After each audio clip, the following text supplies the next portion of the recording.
Today we kick off episode 6 in our Tavern Prop series with these modular bar counters.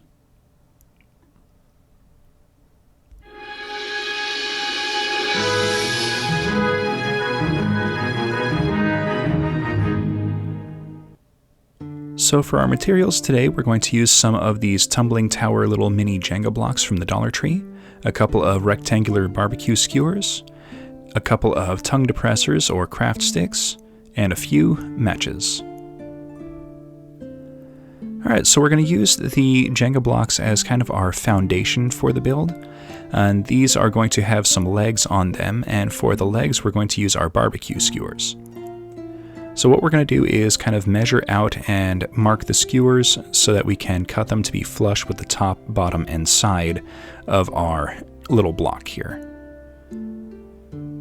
So I'm just going to line this up and do a quick little hash mark with a pencil. And then using a pair of cutters, I'm going to snip this off and then trim the edges so that they're nice and flat.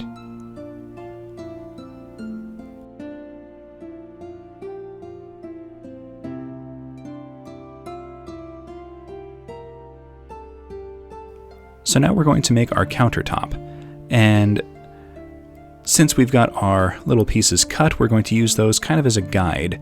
We're going to trim the tongue depressor to kind of fit perfectly flush with both sides of the foundation, and then before we glue this on, we're going to attach the legs to the countertop.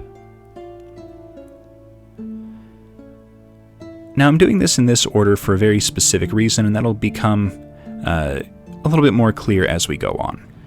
So I'm just going to apply a little bit of wood glue and very carefully line everything up so that there's no overhang. I want everything to be nice and flush on all three exposed sides.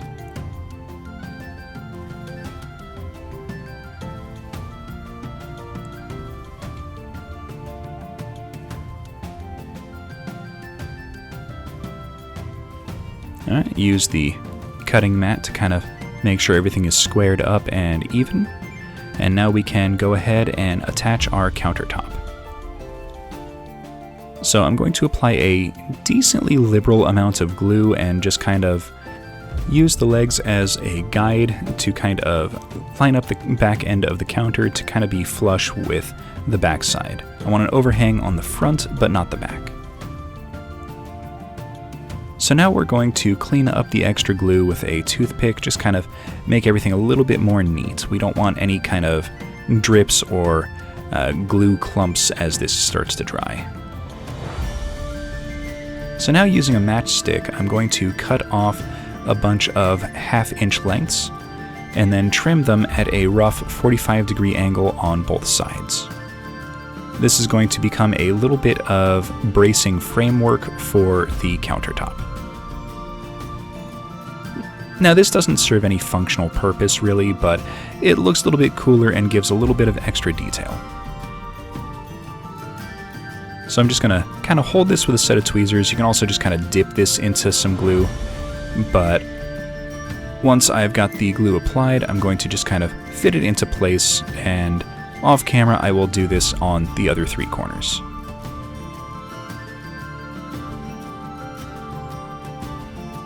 Now I wanted a corner countertop, so I kind of put one together and did all the same bracing with the legs. I used a matchstick to kind of fill the various areas that wouldn't quite fit with the barbecue skewer, like right here in front. Now once that dries, it'll be pretty close to the same thickness as the rest of the legs, so it won't really be all that noticeable. So I cut a couple of tongue depressor pieces, and these are a little bit oversized, so we're going to trim them up just a little bit. I want them to kind of meet up in a flush 45-degree cut in the center. So I'm going to use another piece of the barbecue skewer just to kind of help line everything up, and then using a pencil mark out some points, which are, the back ends of the legs for the other piece. This will give me a starting point to kind of line up a cut from.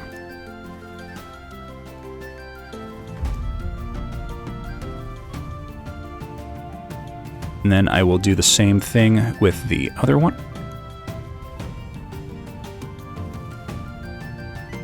Alright, and now to get our angle, it's actually pretty simple. I'm just going to take it, flip it over, and then mark the center on the other side, which coincidentally happened to be the point, or just shy of the point. So I can just kind of quickly mark these out at a 45-degree-ish cut, and once that's cut, we can go ahead and attach them. So now that that's on and dried, we're going to nip off the sharp edge here on the corner, just to kind of make it a little bit more user-friendly so that, no one pokes their hands while it's being used in gameplay. And by someone, I really kind of just mean me. Alright, so that looks pretty good there. If you want, you can kind of shape that up a little bit with a file or something like that, or some sandpaper, but I don't really think it's all that necessary. So now we can apply our little bracing embellishments to kind of add some extra character, and all of our counters are built.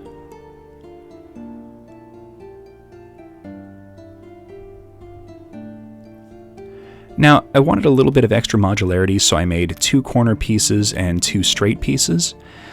These are going to be able to be used in a lot of different fashions. I can set up a fairly large rectangular bar like so. You can kind of shift it up and make an elongated bar with an opening on one side. There's a lot of things that you can do with this, and having these 4 pieces is really all I'm going to need in any kind of setting.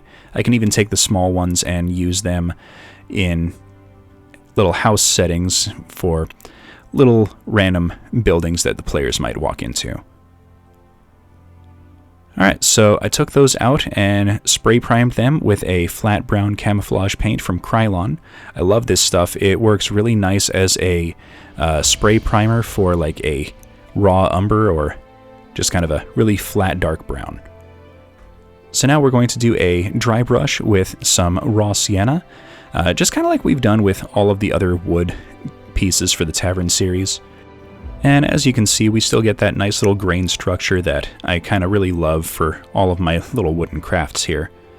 So we're going to get all 4 sides of this and do the bottom as well. Now, since these are like counters and stuff like that, I'm not planning on these getting flipped over in the middle of combat or needing to have the bottom painted, but you never know what players can do. I once played a game where a Goliath ripped a chimney off of a building and threw it at a troll.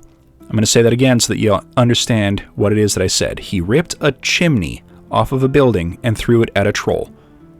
That was a very entertaining game. Alright, so now we're going to add a little bit of a weathering effect, and we're going to use some warm gray from the Master's Touch series of paints.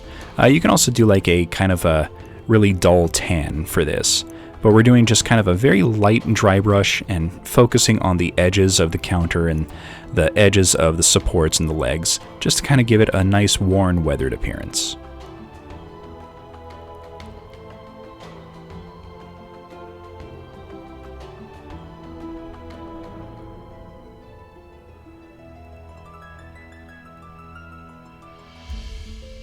Now the nice part about this is that these are some fairly small pieces, so they don't take up a whole lot of room in my travel DM kit, and they can be applied in a lot of different settings. I can use these in a tavern, or in a house, or in a guard post, or just randomly as part of a piece of debris or a barricade on the road. So they're a really versatile thing, they don't cost a whole lot to make, and they're a fun little craft to put together in a day. Alright, so with that, I think it's time for some narrative.